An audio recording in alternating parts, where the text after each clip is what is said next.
Good evening, traveler. You're safe now. The day is behind you, and the world, with all its noise and motion, can wait until morning. For now, let us wander together into quieter times, into stories drawn not from books, but from memory, deep memory. My name is Duncan. I was born in the year 1592, and I have lived ever since. Yes, I am what some would call immortal.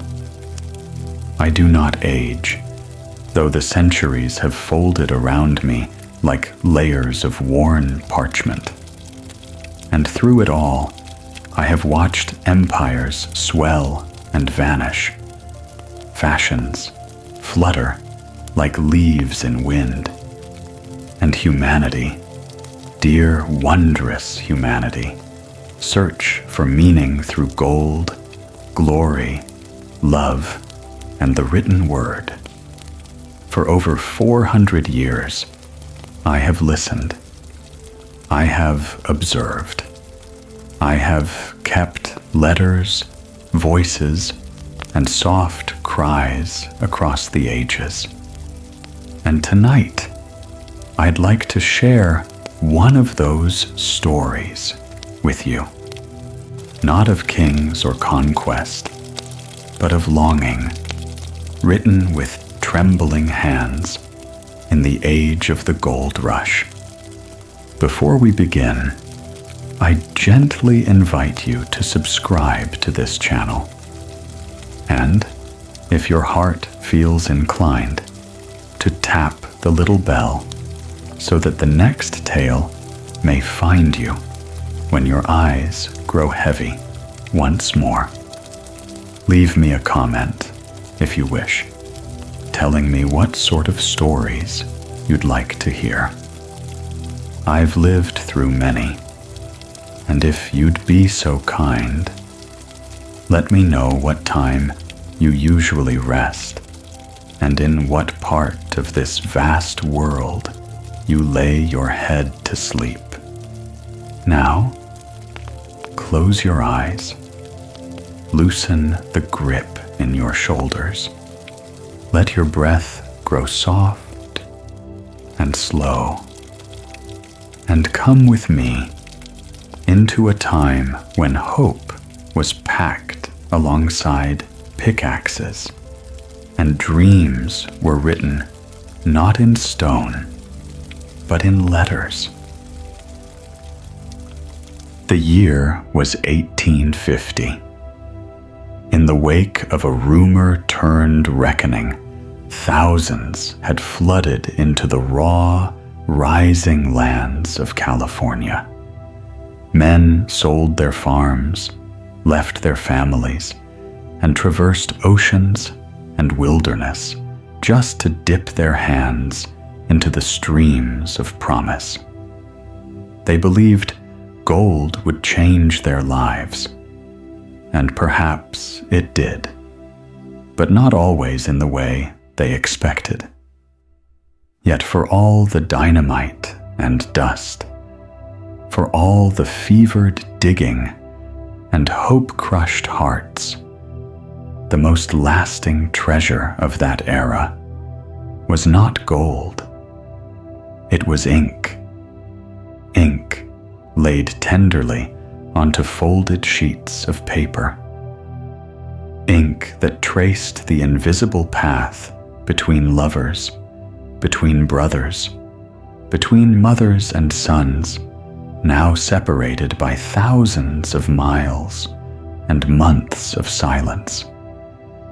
Ink that outlived those who held the pens. I have in my possession such letters, not official documents or public declarations, but private voices, honest, unguarded, and heartbreakingly human. They are stained, some by age, others by tears. But they are alive, even now. It's a strange thing to read such a letter by lamplight, to feel the texture of the paper, to sense the hesitance of certain words, the pauses between sentences. You start to hear the writer's voice, not just the content, but the breath behind it. And in that moment, you're no longer in your own time. You've stepped into theirs. One such letter, dated April 12, 1851, begins with these words: "My dearest Ellen, I cannot say how many weeks have passed since I last saw your eyes, though I see them each morning in the steam off my coffee. I write you from a place called Hangtown, though I assure you it's more hospitable than its name suggests." There's a tremble to the writing. A man caught between adventure and regret, between ambition and aching. And the deeper you read, the more you feel the weight of what wasn't said, the things he didn't want to burden her with. That was the beauty and the torment of these letters. They served as emotional lifelines, but they were also bound by distance and delay. A letter sent might not arrive for 3 months. By then, the sender's world could have shifted entirely. Joy could have curdled to sorrow, hope to silence. This delay, the great silence between message and reply, shaped how people wrote. They could not waste words. They could not afford carelessness. Every sentence bore meaning. A goodbye might be final. A "tell my boy I'm proud" might echo in his ear for a decade. Can you imagine living that slowly? Pause with me for a moment and take that in. To speak and wait months for a response. To wonder, every time the mail boat arrived, if there might be something, anything, from the person you missed most. Or to send a letter, not knowing whether the addressee still lived, or had moved, or married someone new. And yet, in that uncertainty, something beautiful bloomed.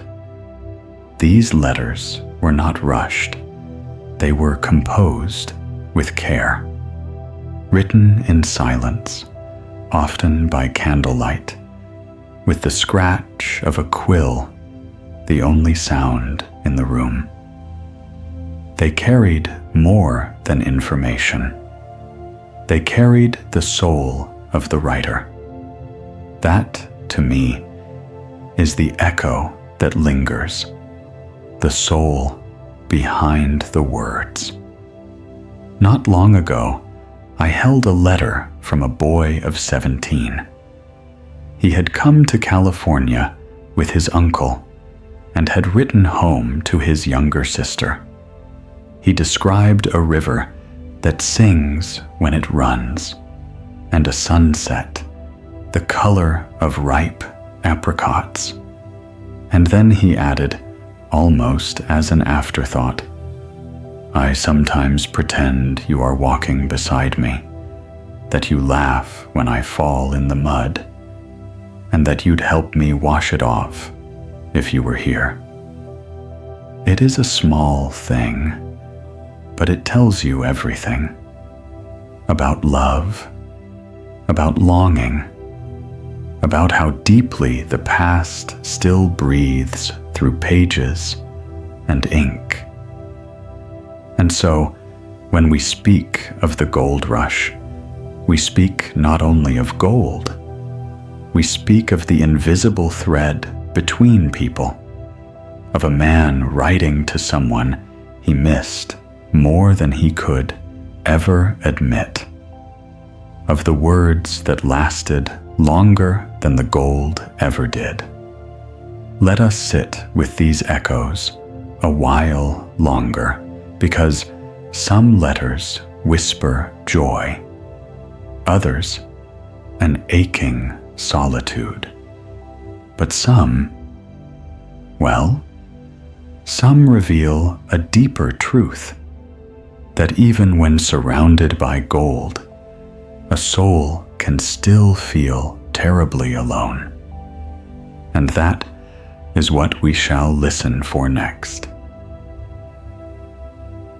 It is tempting, isn't it, to imagine that fortune cures all ills. That gold, once held in the palm, might quiet the storm within. But the letters tell another story, one that rustles gently beneath the glitter. And if you listen closely, in the hush between the lines, you'll hear it, the sound not of triumph, but of silence. A silence that settled over many who came in search of gold and found it. Let me tell you about Josiah. He arrived in California in the spring of 1852. A tanner's son from Maine, with dust in his boots and stars in his eyes. He was 23, and like many, he believed himself chosen.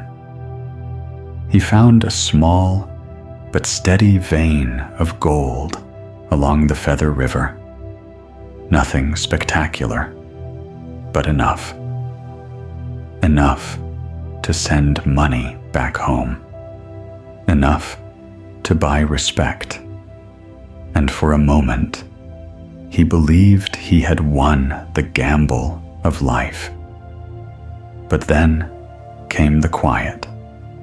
The days stretched long and featureless. He worked alone. The same bend in the river, the same tent, the same stew simmered over ash, and at night, beneath a sky far too wide, he would open his leather notebook and write, sometimes to his brother, sometimes to no one in particular. In one letter, barely dated, he writes, "I have gold now, and I had always imagined that would mean something. But I find myself dreaming of noise, of footsteps overhead, of the slam of a door in winter. Out here, even the wind is polite." He goes on to say that he misses the sound of his mother humming as she kneaded bread. He misses the gossip of the market and the smell of wet stone after rain. And then, finally, a single line, almost lost between the rest. "I would give back every ounce for one familiar voice." Take a moment with that.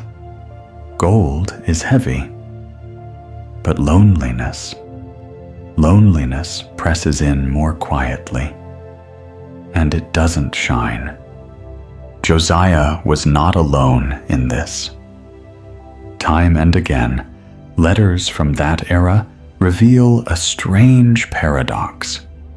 Those who struck fortune often seemed to feel more alone than those who hadn't. Why? Perhaps because they had reached the summit of their dream and found it barren. Perhaps because success when it arrives in a vacuum, only magnifies what isn't there. You see, in towns like Hangtown, rough and ready and whiskey bar, men gathered at night, pockets heavy, eyes hollow. They drank not to celebrate, but to forget that there was no one waiting at home, no hand to rest upon their chest when they coughed, no child to call their name. And letters, those rare, precious letters, became lifelines, not just to people, but to meaning. One man named Daniel, writing from Sutter's Mill, enclosed 3 small nuggets in a letter to his wife, with a note that read, "Sell them, keep them, throw them to the creek. I care little. I would rather have your bread and your scolding than all the yellow stone west of St. Louis." It's a truth as old as ambition. What we chase often blinds us to what we carry. And when the chase ends, we find ourselves staring into the stillness, asking what it was all for. That stillness in the letters is almost physical. You can feel it in the pacing of the words, in the way sentences trail off, as if the writer paused and never quite resumed. They speak of birds that don't sing, of streams that murmur to no one, of shadows cast by nothing but the past. And yet, even in their sorrow, these letters carry beauty, because to feel lonely is also to feel deeply. To miss is to love. To ache is to remember what once brought warmth. And there is something exquisite, something noble in that remembering. I recall a letter from a man named Elias, a widower. He had left for the West not to escape, but because there was nothing left in Ohio to hold him. In one quiet paragraph, he writes, "It is strange, Duncan. I find the stars more beautiful now. They say nothing, but they say it kindly. I sit with them and feel almost accompanied." That line has stayed with me, because sometimes companionship arrives not in company, but in stillness shared with something vast. Even the lonely, it seems, can find peace. If not in people, then in presence, in sky, in memory. So what, then, does fortune mean, if not joy, if not fulfillment? Perhaps it is simply a doorway, one that reveals not what we gain, but what we lack. The letters from the gold rush do not lie. They don't embellish. They whisper truths we are often too busy to hear. That solitude can grow even in places of abundance. That wealth cannot warm the bed. And that sometimes a single voice, familiar, imperfect, human, is worth more than a riverbed full of gold. If you're still with me, and your eyes remain open just a little longer, let's stay in this space a moment more, because not every letter from the gold rush ends in sadness. Some turn, quite unexpectedly, toward something else.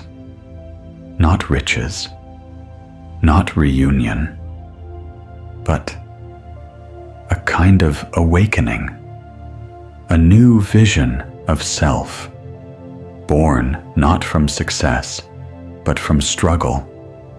And that is where our attention turns next. What if failure was never failure at all? What if, in the empty pans, the silent trails, and the aching backs, something far more enduring was being unearthed, not from the earth, but from within?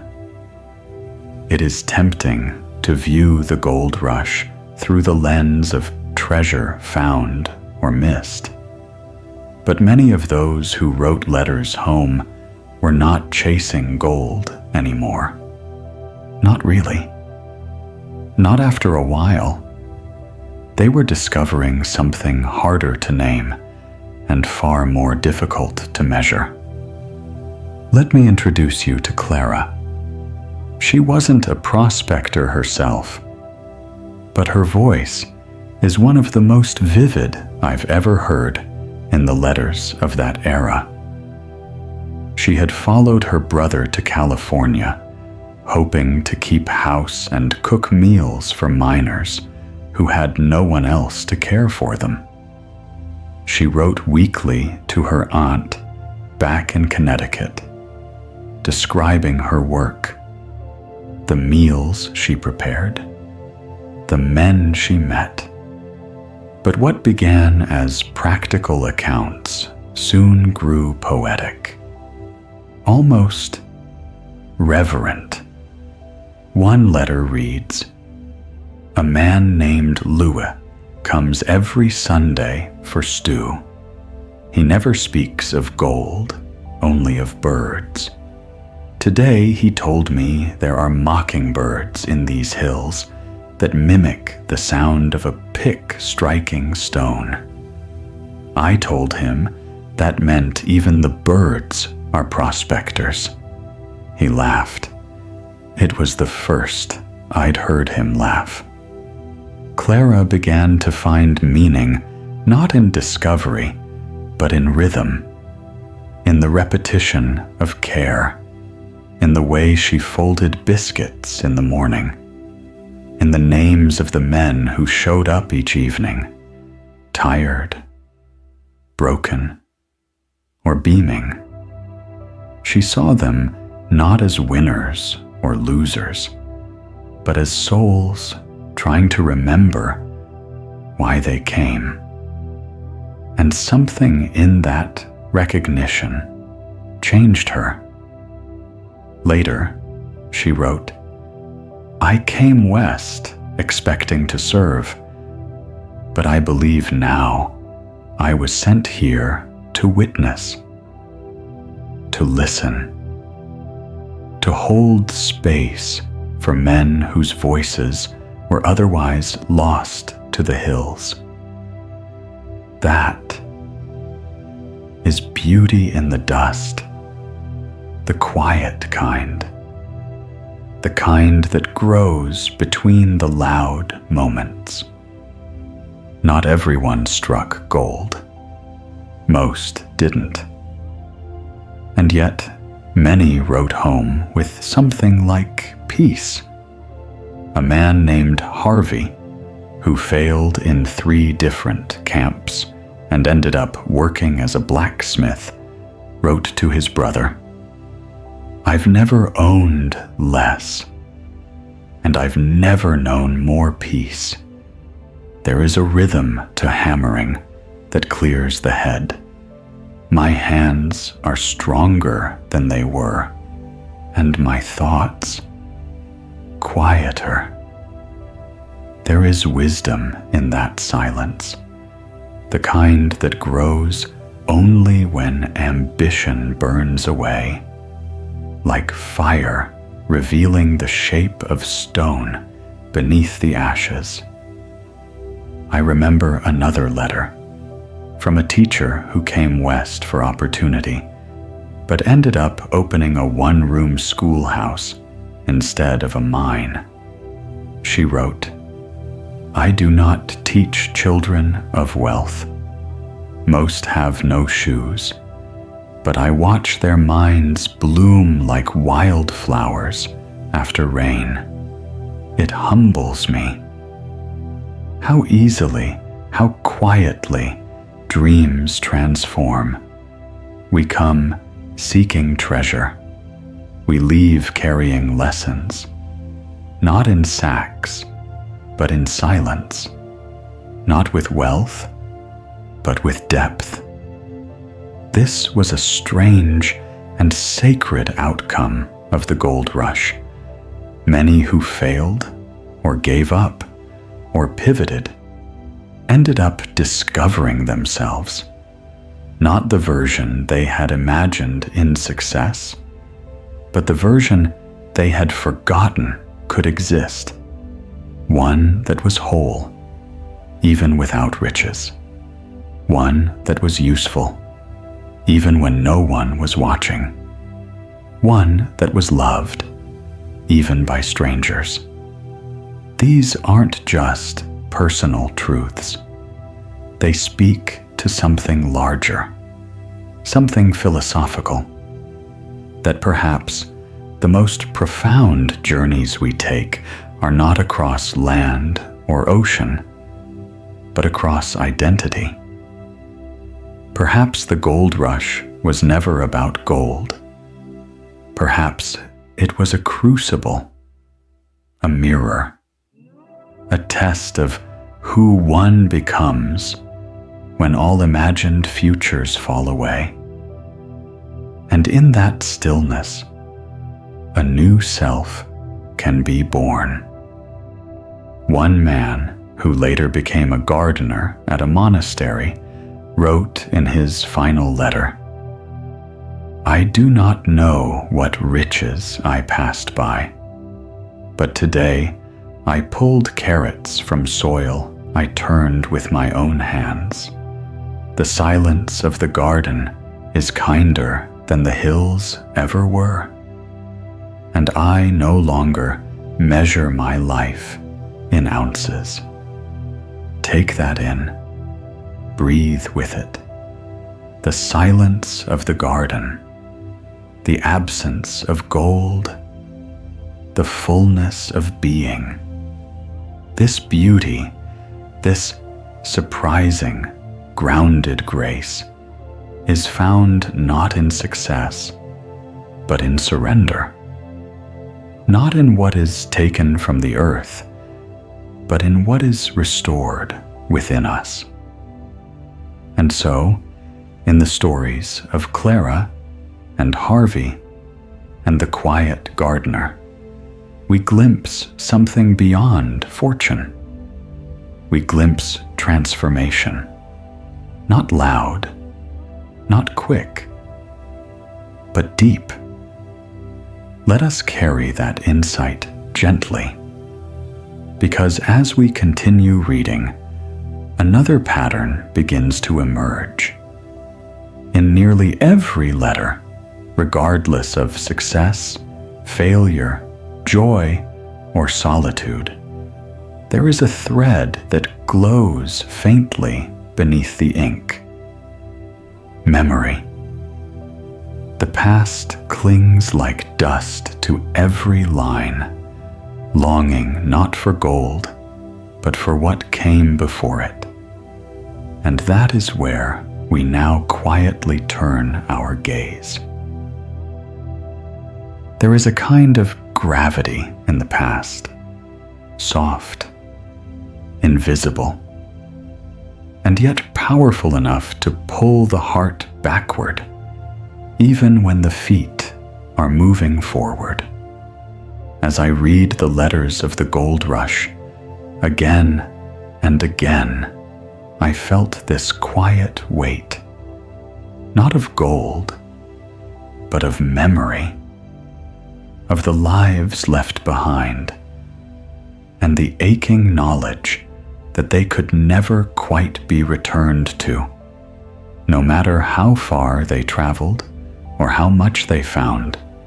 The letter writers never fully left home.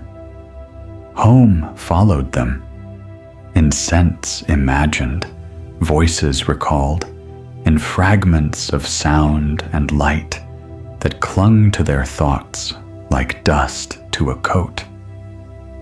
In a letter dated November 1853, a man named Bernard writes, "Sometimes I wake before the sun, and for a moment I think I hear the church bells in St. Louis.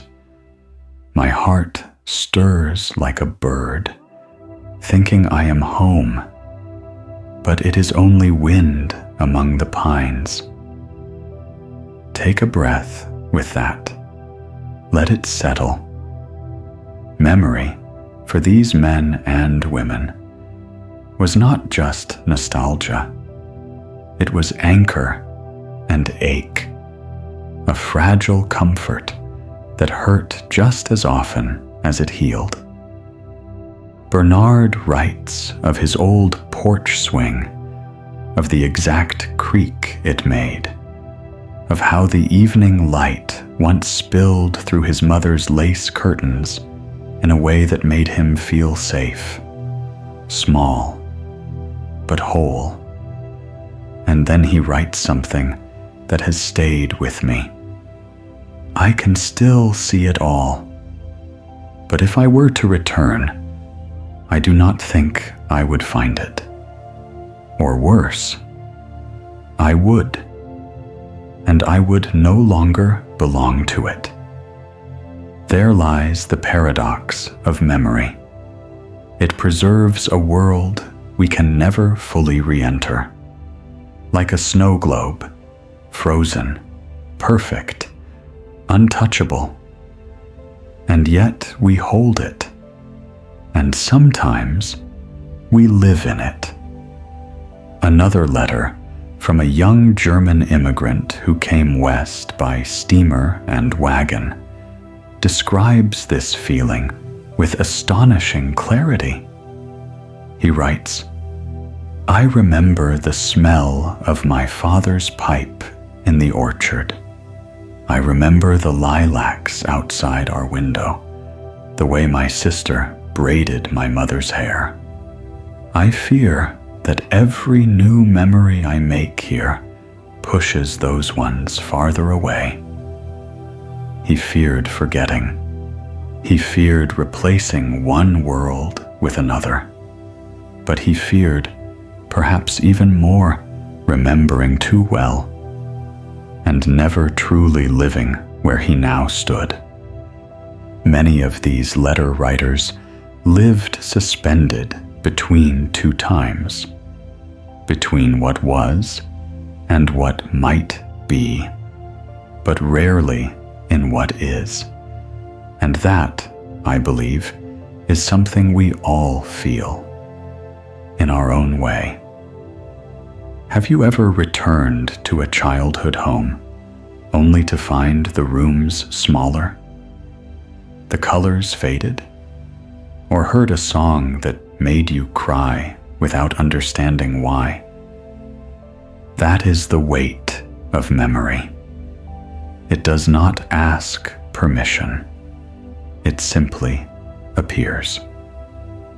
And for those in the gold rush, memory often became the only thing that felt real. Everything else was shifting. Campfires came and went.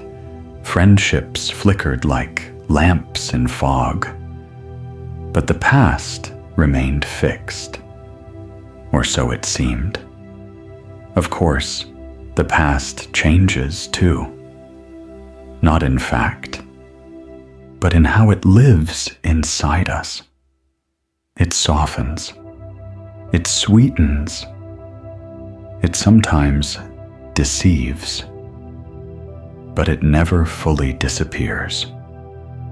One final letter in this bundle, a crumpled page written in 1855 by a woman named Martha who ran a boarding house in Sacramento, describes a dream she had. In my dream, I stood in our old kitchen in Vermont, the stove ticking, snow at the sill. I opened the pantry, and there was nothing inside but letters, my own, all unread, waiting.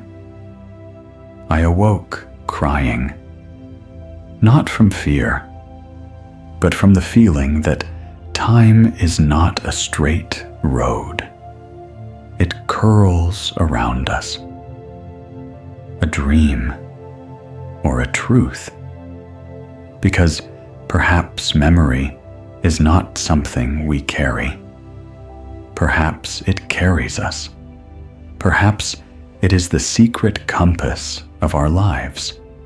The reason we reach for certain things, say certain words, trust certain hands. And perhaps the men and women of the gold rush were not trying to escape their pasts. Perhaps they were trying to earn their way back to them, to make the person they once were proud, to give that remembered world some purpose. There is something sacred in that effort. So as we read these letters, we do more than eavesdrop. We become keepers of memory. We carry forward what they feared might vanish. And in doing so, we keep them alive. Let that thought rest in your chest a while. These were not just prospectors. They were rememberers, poets of the ordinary, carriers of lost songs. And now we come to the final pages. Because even as these voices fade, one truth remains. Some letters, some souls, do not end. They continue quietly, in silence, in us, in what we choose to remember. Let us turn one last page and listen. When all the letters have been folded and placed gently back into their sleeves, when the candle has flickered down to its final inch, there is something that lingers. Not words, not gold, but something softer, a kind of presence, as if the writers, long gone in body, still hover nearby, watching, waiting, hoping they are not forgotten. That is what remains in the silence. The gold rush was loud, chaotic, messy. Wagons groaned, rivers churned, men shouted over claims and card games. But the letters, the real record of that time, are quiet. They speak not of conquest, but of connection, of the deep human desire to be seen, even from across a continent, even across centuries. There is a letter I keep apart from the others. It is thin and worn at the folds, written in a careful, even hand, and it bears no date, only a name signed at the bottom in pencil: Thomas. I don't know what became of him. I only know what he wanted someone, anyone, to hear. It reads, "My wife will not know where I've gone. She will only know that I left on a Tuesday. I leave this here in case someone finds it. I did not come for gold. I came for change. And now, in the silence of this morning, I believe I have found it. Not in the hills, but in myself. If you find this letter, please know I am at peace. That's all. There's nothing more. Just those few lines.